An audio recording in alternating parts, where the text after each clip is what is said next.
Hey guys, it's Nicky Boy here, and today I've actually got a movie pitch for none other than Jordan Peele himself. Now, for those of you who've been living under a rock this entire time and don't know who Jordan Peele is, let me introduce you. Jordan Peele first entered the scene in 2003 when he was hired as a cast member for the sketch comedy show Mad on Fox. Since then, he's had his own sketch comedy show with Keegan-Michael Key that we all know as So Random.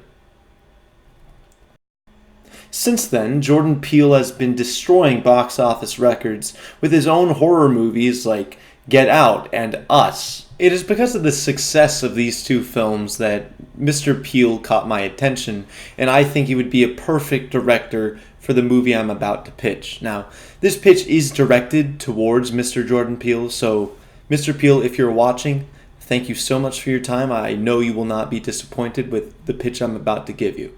Now, on to the movie.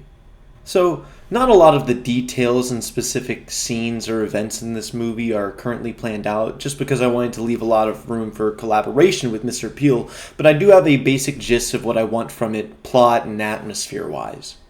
I want the audience, after they leave this movie, to leave with a sense of paranoia that something is always lurking or following them, because in the movie these characters will actually have something lurking and following behind them, watching their every step. The movie starts off pretty normal. It's just four high schoolers hanging out when all of a sudden they come across this weird Italian restaurant that they had never seen before. Now, this is weird because they were just in this area a few days ago and they had never seen an Italian restaurant there or even smelled a hint of linguine or any sign of construction. And so, of course, they go in. Now, hang on with me right here. So they go up to the Italian chef who's running the restaurant, and they end up kind of pissing him off. Oh, okay. They're teenagers. It's what they do. They're obnoxious and disgusting, but it's normal. So the chef ends up mumbling in Italian and then tells them to leave until they've learned their lesson. Foreshadowing, maybe?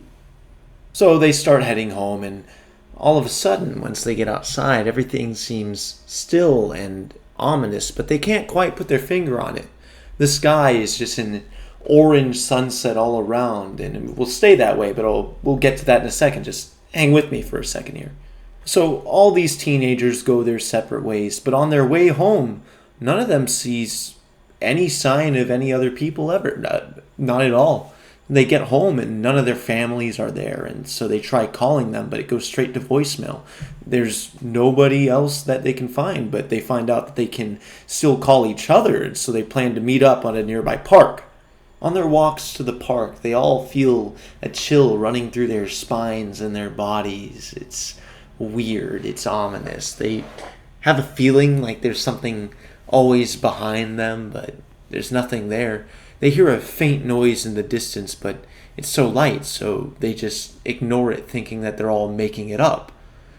But there is a smell just all around them in the air. It's familiar, maybe, but they don't know. The sky is still in perfect sunset, which is weird because it's been a while since they all left that Italian restaurant, so the sun should be down by now, but it isn't. Why is that? Hang on with me. The noise grows louder and louder, and then finally, one of these kids, the one that the audience isn't supposed to care about because he's a fuck ass, he hears this noise just coming up from behind him, louder and louder. It's metallic. It's like a rolling when all of a sudden he looks behind, and then the camera goes to his face, and he gives it one of these.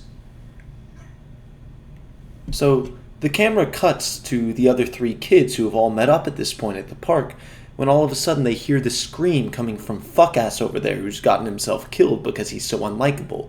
They run to go find him, and they find his mutilated body, but it's all covered in this weird, thick, orange goo. Seeing this, of course, the alpha of the group leans over the body and takes one taste of the goo. And after just a moment of contemplation, he says to the rest of them, "This isn't blood." And then his smoking hot girlfriend says, "Well, if it isn't blood, what is it?" And right at the moment, before he gets a chance to respond, everybody hears that metallic sound from earlier, not too different from the one you're hearing right now. And the culprit is revealed to be none other than a can of Chef Boyardee. The smell of a delicious pasta primavera fills the air as the delicious can of Chef Boyardee rolls after these three kids, eventually splitting the couple off from the third friend of the group. They barricade themselves in the house, and thinking they're safe in there, they break down and have a heartfelt conversation that ends in a just raw, nasty, and disgusting sex scene between these two 15-year-olds. I know the legality of this is questionable, but out of respect for the art, I would like to clarify that I want to have two 15-year-old children perform sexual acts on each other so disgusting that even the dirtiest and cheapest prostitute would have no idea what the hell is going on. This, of course, is for the sake of art. Trust me, it'll make a lot more sense when it's on those big theater screens. Anyways, at the end of this 30-minute or so sex scene, the guy lets out a primal howl as he climaxes into this 15-year-old child's nostril. Instantly, this girl, who is a total whore by the way, realizes that that's not how cum should smell or taste. So she checks it out, and sure enough, it's not cum, but it's a zesty tomato sauce. She freaks out as her fully naked and erect boyfriend falls back, dead, and the can of Chef Boyardee bursts out of his chest. She scrambles and has to jump out of the window completely naked for art and runs away. And soon she runs into the last remaining friend of the party, who is completely unfazed by her nakedness, because, let's be real, who hasn't had a chance at that? The dude has been thinking, and he gets the idea that the two of them should go back to the Italian restaurant from before to try and stop this rampaging can of spaghetti and meatballs. And so they run to this Italian shop, dodging the can at every turn along the way. And once they break through the doors, they see that the Italian chef from earlier is waiting for them, back turned, in the lobby of this Italian restaurant. He mumbles something incomprehensible in Italian. And then he slowly turns to reveal that he was Chef Boyardee the whole time. And then the movie just ends right there. It just goes to black. Now, maybe there's a post-credit scene where they ask Chef Boyardee to join the Avengers, but I'll leave that up to you, Mr. Peele. Now, I know it's a bit rough around the edges and a lot of scenes need to be written and developed, but that is the basic framework of my creation. With the expert work of you, Mr. Jordan Peele, I have no doubt that our movie could be the beginning of a new age for horror. I know in your movies you tend to address societal issues, usually having to do with race, and let me assure you, I completely understand everything about that. So Mr. Peele, feel free to change Chef Boyardee to some black dude with the name of Chef Broardee and maybe toss in a few N-words in there. Like I said, I completely understand all of these complex issues just as you do, and so please let me direct you on how to address them completely in my movie. In any case, that is all I have to say. I thank you for your time, Mr. Peele, and I look forward to working with you in the future.